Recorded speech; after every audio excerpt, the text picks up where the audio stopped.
இன்னைக்கு நான் பிக் பண்ணியிருக்கிற stock HPCL Hindustan petroleum. 15th October அன்னைக்கு இந்த ஸ்டாக்கை நான் வாங்கிட்டு 17th அக்டோபர் இந்த ஸ்டாக்கை நான் செல் பண்ணியிருக்கேன். இது ஒரு ப்ராஃபிட்டபிள் ட்ரேட்.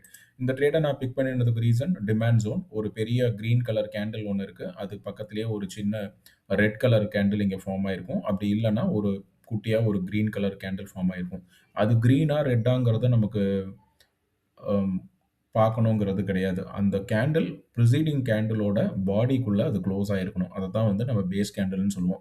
இத மாரி பேஸ் கேண்டில் ஃபார்ம் ஆனதுக்கப்புறம் அகைன் பிரைஸ் ஒரு அப்வர்ட் மூவ்மெண்ட் குடுத்துட்டு, எந்த இடத்துல பேஸ் ஃபார்ம் ஆயிருக்கோ, அதே இடத்துக்கு அது ரீட்ரேஸ்மென்ட் பண்ணி வரும்போது, அந்த ஜோனுக்குள்ள நம்ம ஸ்டாக்க பிக் பண்ணி நெக்ஸ்ட் டே ஓப்பன் பிரைஸ் வாங்குறது தான் வந்து டிமாண்ட் அண்ட் சப்ளை கான்செப்ட். நான் போட்டிருக்கிற இந்த ஃபர்ஸ்ட் ப்ளூ லைன் என்னோட என்ட்ரி பாயிண்ட். நான் போட்டிருக்கிற செகண்ட் ப்ளூ லைன் என்னுடைய எக்ஸிட் பாயிண்ட்.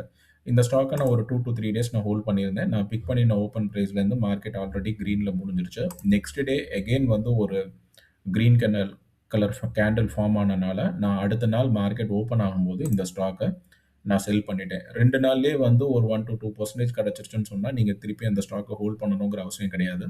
இந்த ஸ்டாக்கை நான் விற்றதுக்கப்புறம் மார்க்கெட் வந்து நல்லா வந்து மேலே போயிடுச்சு. ஸோ இந்த ரேஞ்சை நான் கேப்சர் பண்ணல. அது கேப்சர் பண்ணணுங்கிற அவசியமும் நமக்கு கிடையாது. நம்ம ஆல்ரெடி ப்ராஃபிட்ல இருக்கோம். 2 to 3 டேஸ் அந்த ஸ்டாக்கை ஹோல்ட் பண்ணிட்டோங்கிறனால, இந்த ஸ்டாக்கை நான் செல் பண்ணிட்டேன். இதில உங்களுக்கு ஏதாவது டவுட்ஸ் இருந்ததுன்னு சொன்னா, கீழ கமெண்ட் செக்ஷன்ல போஸ்ட் பண்ணுங்க. இந்த ட்ரேடோட சம்மரி டிஸ்கிரிப்ஷன்ல குடுத்திருப்பேன். செக் பண்ணி பார்க்குறவங்க செக் பண்ணி பார்க்கலாம். Thank you so much.